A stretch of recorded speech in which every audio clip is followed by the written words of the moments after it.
আরে এটা কে? রোহান, আমার মনে হয় ও চোর। আরে না না, চোর কেন হবে? চোর হলে এখানে বসে থাকতো না। তুমি দাঁড়াও, আমি রামু কাকাকে ডাকছি।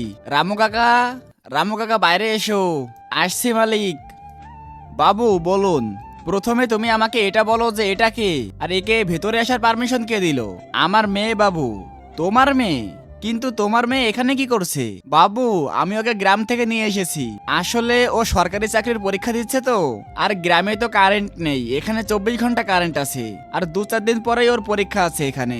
বাবু, এই শহরেই ওর পরীক্ষা আছে, এই জন্য আমি ভাবলাম ওকে গ্রাম থেকে ডেকে নেই। আমি আমার কাজ করব আর ও পড়াশোনা করবে।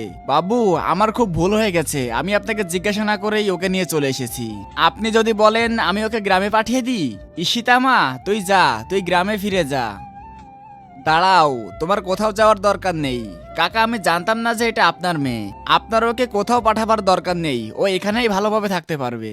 আর আপনি ওর পড়াশোনা নিয়ে চিন্তা করবেন না। পায়েলও পড়াশোনা করে, ও পায়েলের সাথে থেকেই পড়াশোনা করে নেবে।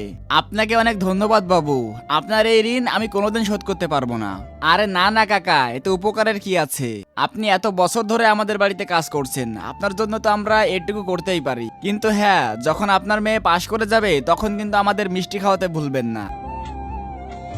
এর পরে কি হয় সেটা দেখার আগে এই দুইটা ছবির মধ্যে যে কোনো একটা ছবিকে ভালোবেসে থাকলে ভিডিওটিতে লাইক করে দাও আর চ্যানেলটি সাবস্ক্রাইব করে দাও। আর যদি না করো তাহলে আমি বুঝবো তোমরা এই দুইটা ছবির একটাকেও ভালোবাসো না। আর কমেন্টে আমিন লিখে যাও।